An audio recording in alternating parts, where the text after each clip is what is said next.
I was already shaking her hand when I noticed the photograph. By the time I recognized the face in that silver frame, I had been smiling for 6 minutes. I had introduced myself, reviewed the week's schedule, and opened my laptop. 22 years in uniform will do that to you, train you to function while everything underneath you is collapsing. The woman across the partition had just told me she was engaged. She was holding that frame the way you hold something precious. She was saying his name, her fiancé's name, with the kind of certainty that belongs to someone who has never had a reason to doubt. She had been with him for 4 years. I had been married to him for 15. And I had exactly 11 seconds left before I needed to respond. What I chose to do in those 11 seconds, and in the 4 months that followed, is the reason I am telling this story. My name is Diana. I have been a colonel in the United States Army.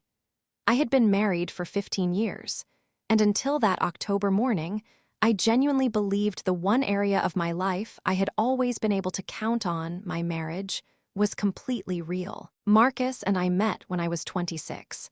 He was finishing his MBA. I was a second lieutenant who believed in structure and in people who meant what they said. We were married within 2 years and spent the 15 that followed building something I thought was solid. He came to every promotion ceremony.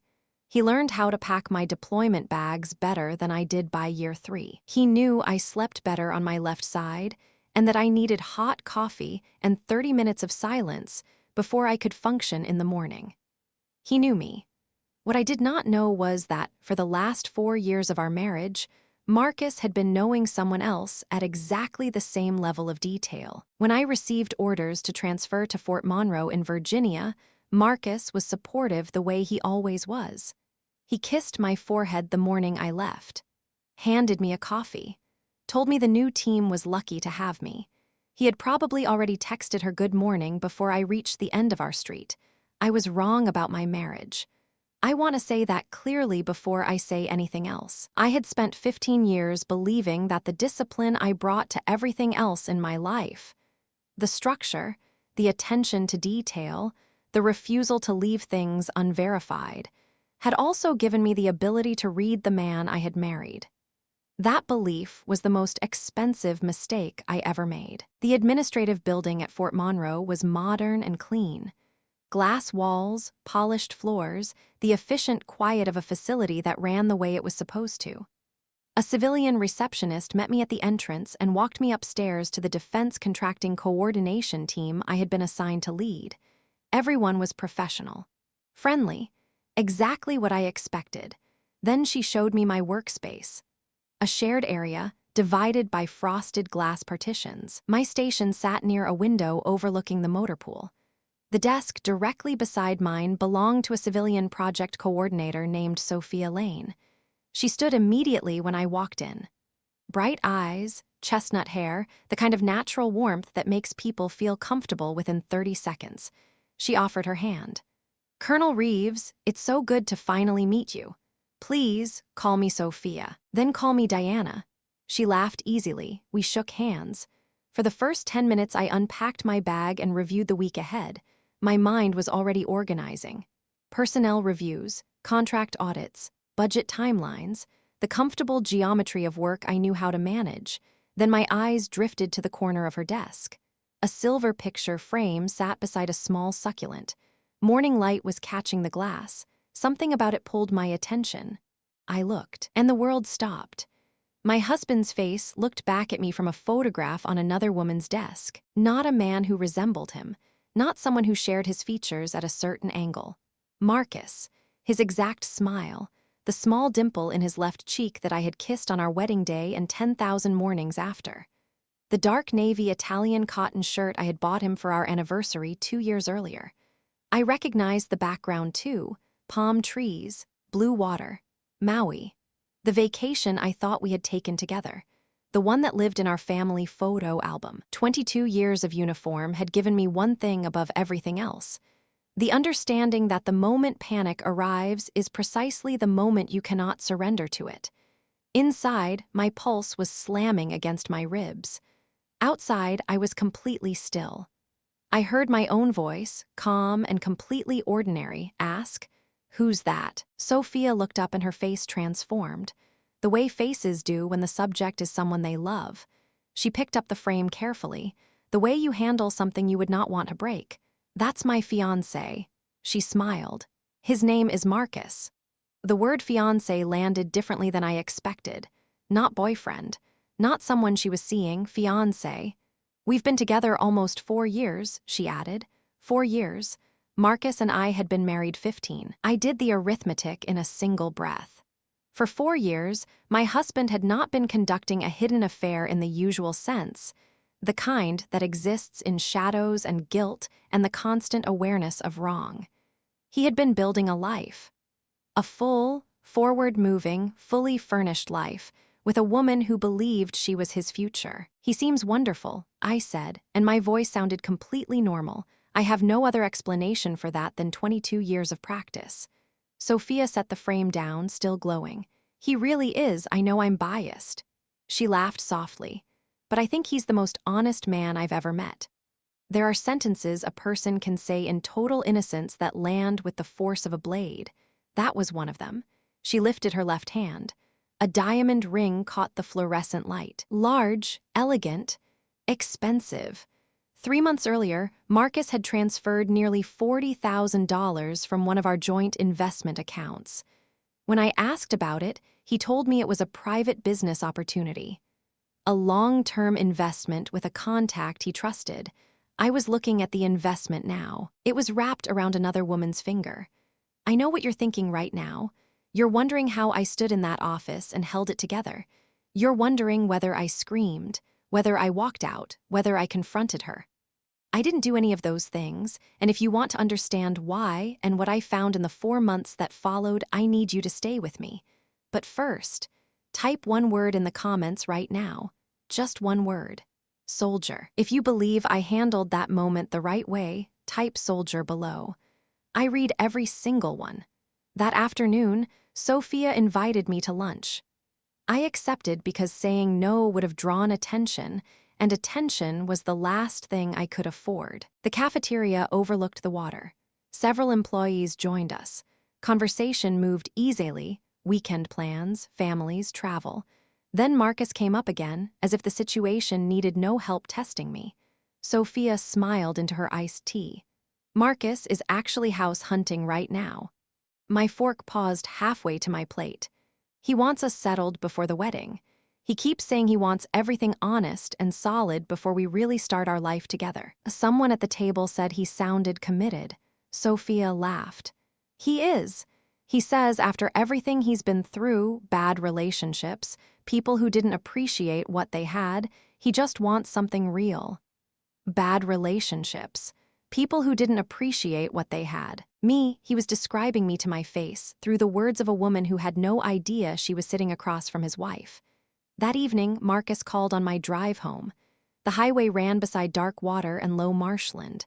Brake lights flared ahead of me and disappeared. "Hey, sweetheart, how was the first day?"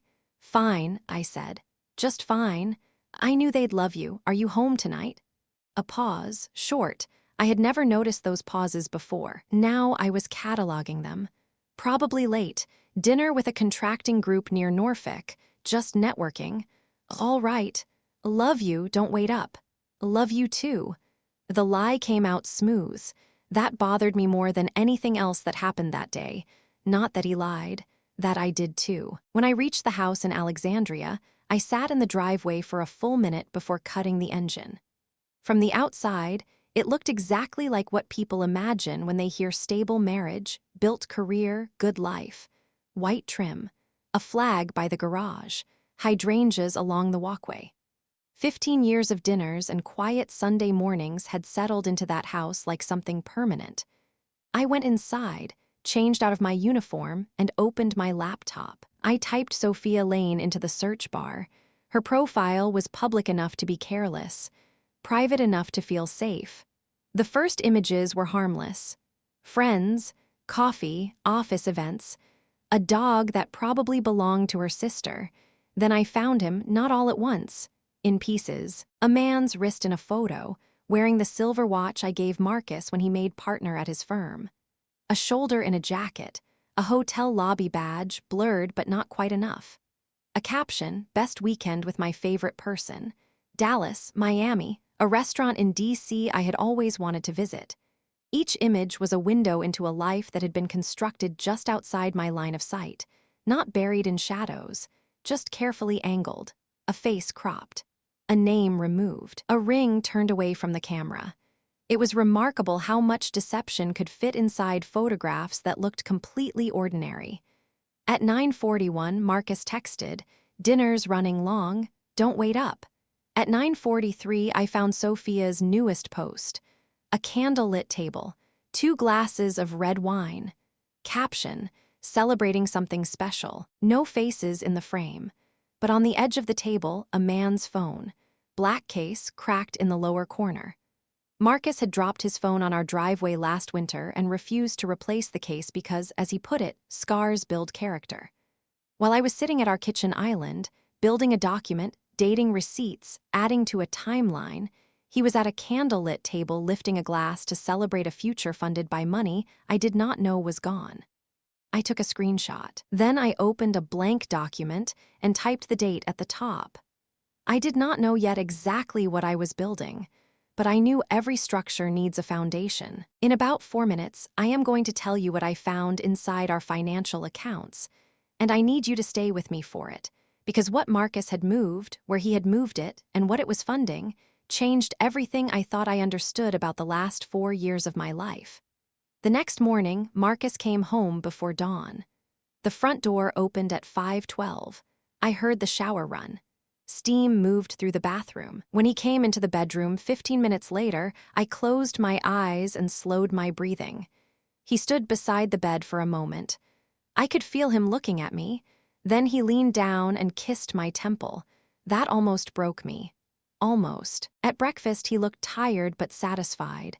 Not nervous, not guilty, satisfied, the look of a man whose life was still obeying him. He kissed me before leaving. "Late again tonight," he said. "Don't be mad." "I won't." He grinned. "That's why you're the best." After the door closed, I opened the banking portal, not with urgency, methodically, the way I read any intelligence brief looking for patterns, not confirmations, letting the data speak before I drew conclusions. The first hour produced nothing unusual. Groceries, utilities, insurance, gas, restaurants, dry cleaning. Then the pattern appeared. A transfer to SL Partners LLC, $2,800. 6 weeks later, another $3,500. Then $1,900. Then $6,000. All labeled as project services. I opened a separate browser and searched the business registration. SL Partners LLC. Registered agent, Sophia Lane. My hand stayed completely still on the mouse. I kept going. A luxury furniture store in Arlington, $12,460.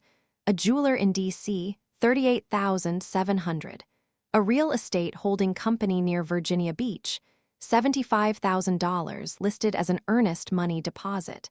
I exported every statement, copied everything to an encrypted drive. Then the final document loaded.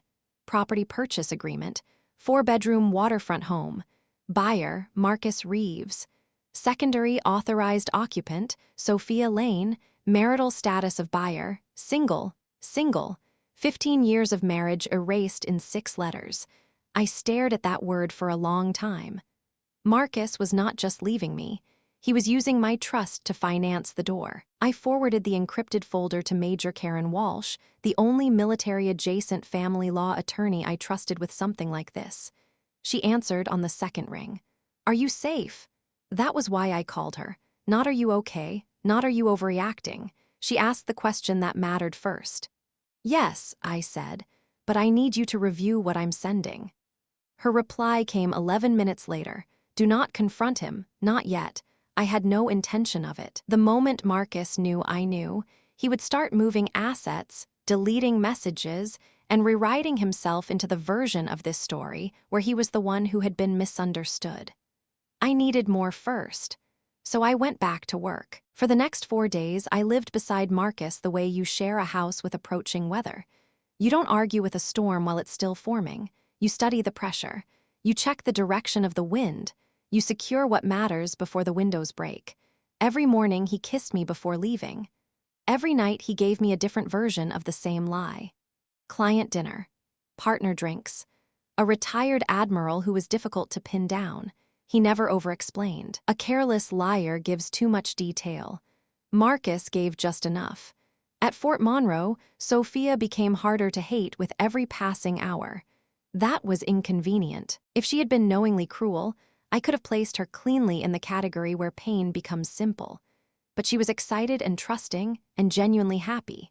She showed me a photo of a satin dress and said Marcus had cried the first time she tried it on. She asked whether cream flowers looked too traditional for a fall wedding.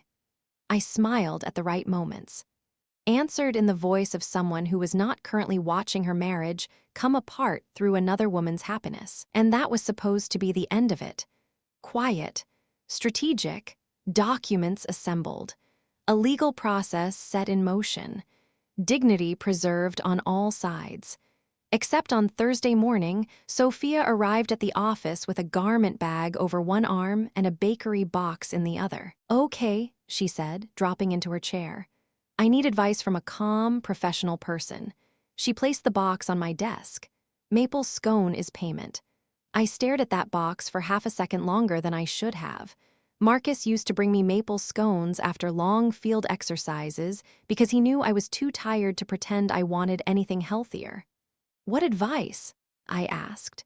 She unzipped the garment bag far enough to show dark green silk. "Investor reception tomorrow night. Marcus says it's small, but he's lying, not in a bad way." She smiled. "There are going to be defense executives, venture capital people, former military contacts, people he needs to impress before the company launches."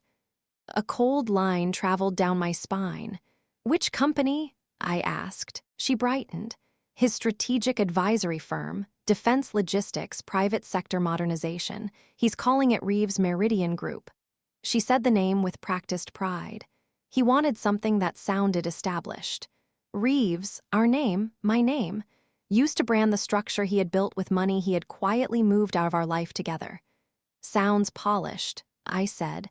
"I'm going to be helping with operations after the wedding," she added. "He says real partners build together." Then she said the sentence that made my decision for me. "He keeps saying that after tomorrow night, our life finally starts for real." I need you to stop here for 1 second, because I am about to tell you what I chose to do, and I want to know what you would have done. If you would have let the lawyers handle it quietly, stayed home, protected your dignity from a distance, let the court documents speak, type legal in the comments. If you would have walked through that door, type justice. I need to know which side you're on. Because what happened inside that reception changed every person in the room. That afternoon, Karen called. "The initial capital for Reeves Meridian Group traces directly to your joint investment account," she said. "The property deposit, too. A forensic accountant reviewed everything you sent. This is marital asset dissipation, and it is clean and documented." How solid? Solid enough for emergency financial restraints the moment you file. Solid enough to collapse everything he is building before it opens. She paused. "General Robert Haynes is on the guest list for tomorrow night's reception." I sat up. General Haynes had been present at 2 of my promotions. He had known my service record for 12 years. "Then tomorrow may not require much of an introduction," I said. That night, Marcus came home early. He found me at the dining room table with printed documents in front of me, legitimate basework papers, arranged for appearance. The real folder was locked in the cabinet beside my chair. "Big day tomorrow?" I asked. He loosened his tie. "A reception in Richmond, defense networking, nothing you'd find interesting." He smiled. "Different circles." I looked down at my papers. "I hope it goes well," I said. He kissed the top of my head. "You're sweet." The next evening, I dressed the way I prepare for command ceremonies, not to be dramatic, to be precise. Black tailored dress, cream military coat, low heels, hair pinned back, and my wedding band on my hand, not because I still honored what the marriage had become. Because Marcus had spent 4 years pretending it didn't exist. I intended to bring it into the room with me. The Jefferson Hotel in Richmond glowed under warm lights. Through the tall windows, figures moved between chandeliers and white tablecloths, the quiet confidence of people who expected the evening to unfold exactly as planned. I stepped inside. Near the front of the ballroom, Marcus in a navy suit, Sophia in dark green silk, his hand resting at the small of her back. They looked polished, almost convincing. A woman checked names at the entrance. Name? Colonel Diana Reeves. Something shifted in her expression. Yes, Colonel. General Haynes asked that you be seated near the front. Across the ballroom, Marcus turned at the sound of my name. For the first time in 4 years, my husband had nowhere to hide. I watched his face change in stages, recognition, then something beyond disbelief, more like the moment a system encounters data it was not built to process. Then calculation, a man reorganizing rapidly around a new reality. Sophia followed his gaze. Her smile faltered when she saw me, not because she understood yet, because something in Marcus had gone completely rigid beneath his tailored suit. He crossed the room toward me. Diana, my name, said quietly, as if softness could make the moment private. I looked at him. Sophia reached us a beat later. You two know each other. There are moments when silence is not passive. It is a test. A space you offer a person to see whether, when lying has finally become dangerous, they will choose something true. Marcus failed. We've crossed paths through defense work, he said smoothly. Old professional connection. Crossed paths. 15 years of marriage reduced to an intersection. I turned to Sophia. I'm his wife. No performance, no volume, just the sentence. The structure of her face collapsed. Not dramatically, not the way it happens in films.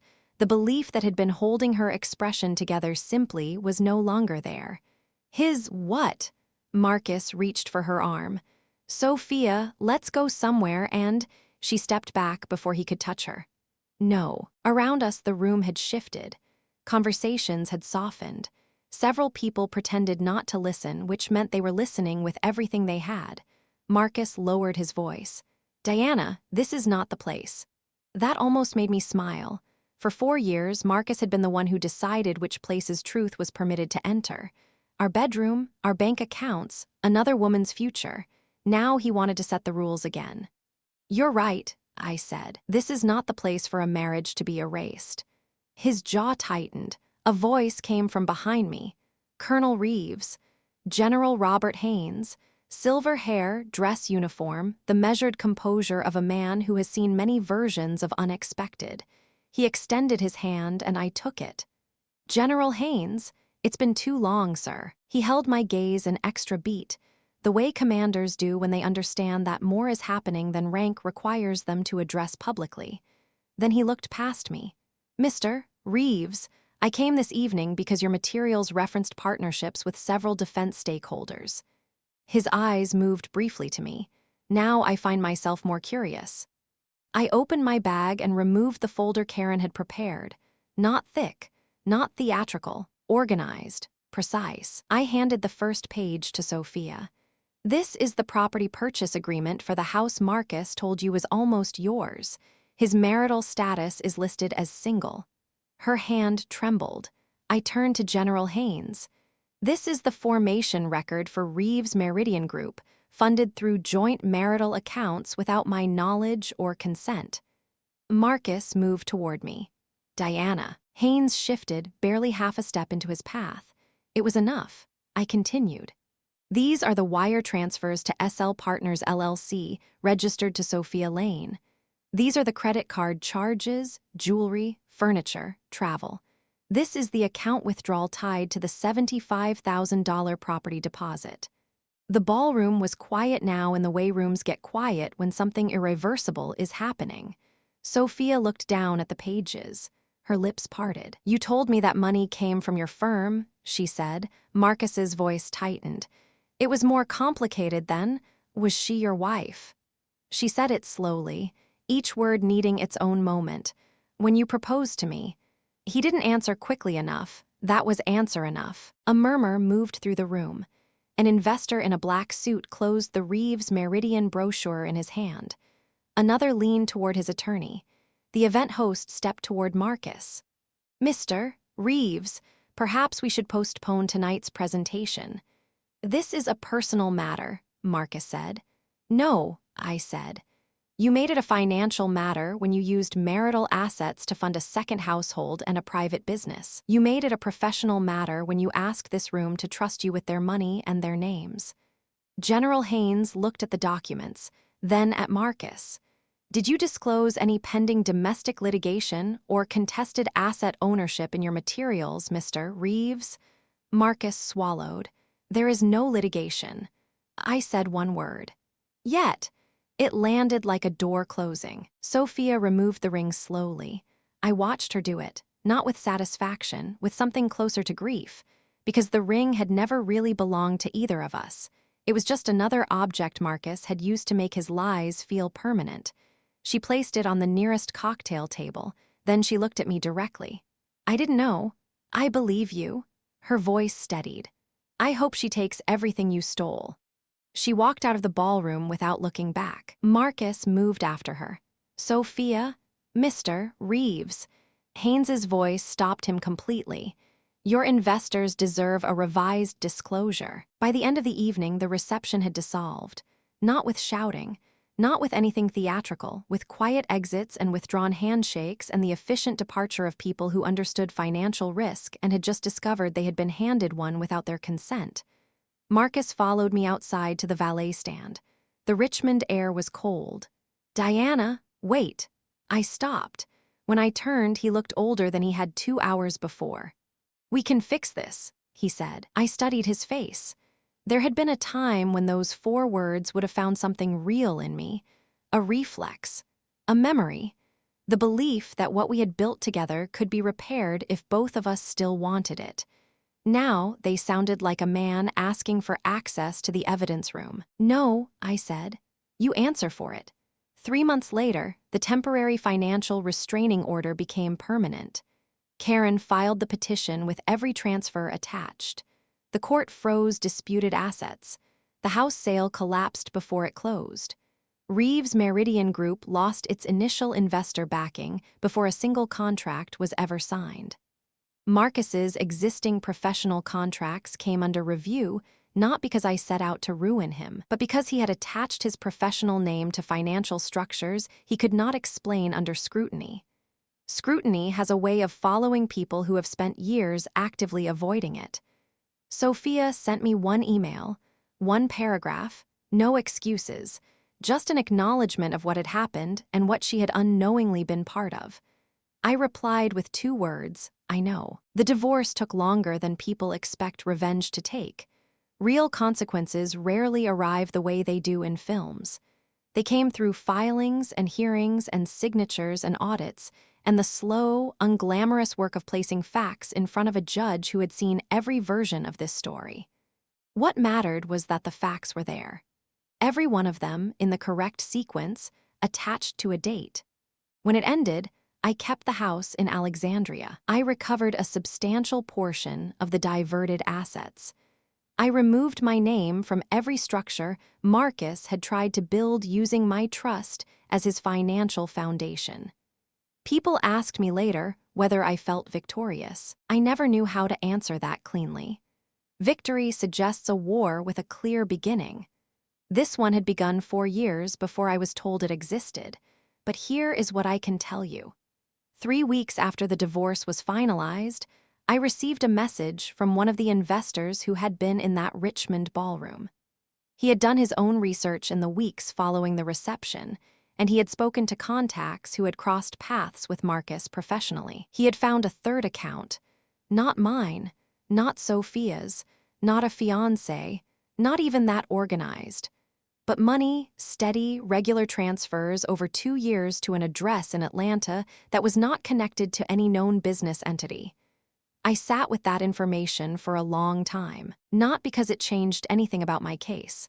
My file was closed, my assets were secured, my name was mine again, but because it answered something I had always found quietly strange about Marcus.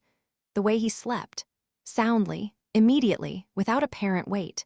Some people do not feel guilt the way most people do. They feel it only when the consequences arrive. And for a long time, for 4 years, the consequences had not arrived. They arrived eventually. They always do.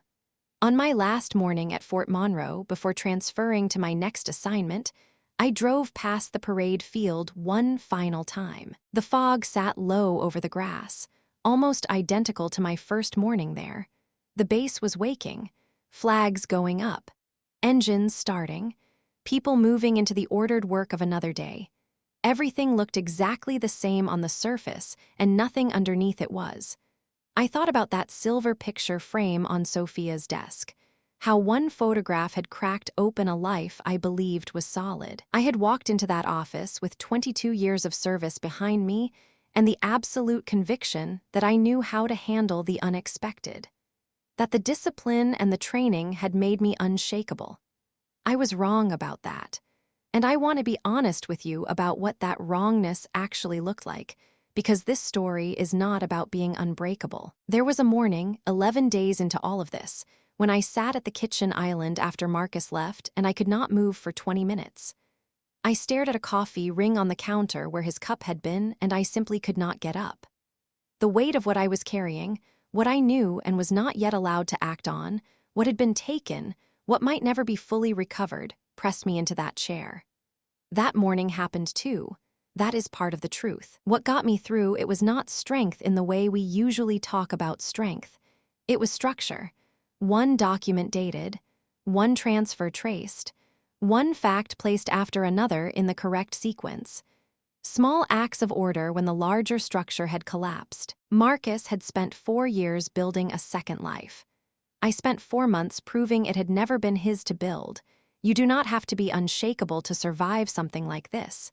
You just have to stay in the room long enough to gather what is real. If this story stayed with you, I want to hear from you. Tell me in the comments, what would you have done differently? Would you have walked into that reception? Or would you have let the courts carry it? And tell me this, have you ever had to hold yourself completely still in a moment when every part of you wanted to fall apart? Tell me what that looked like. I read every single one. If you believe that quiet strength can be more powerful than visible rage, subscribe to this channel and stay with us. There are more stories ahead, stories about people who held their ground, gathered the truth, and walked out the other side with their dignity still intact. Like this video if you think Diana made the right call, and share it with someone who needs to hear that betrayal does not get to be the last word.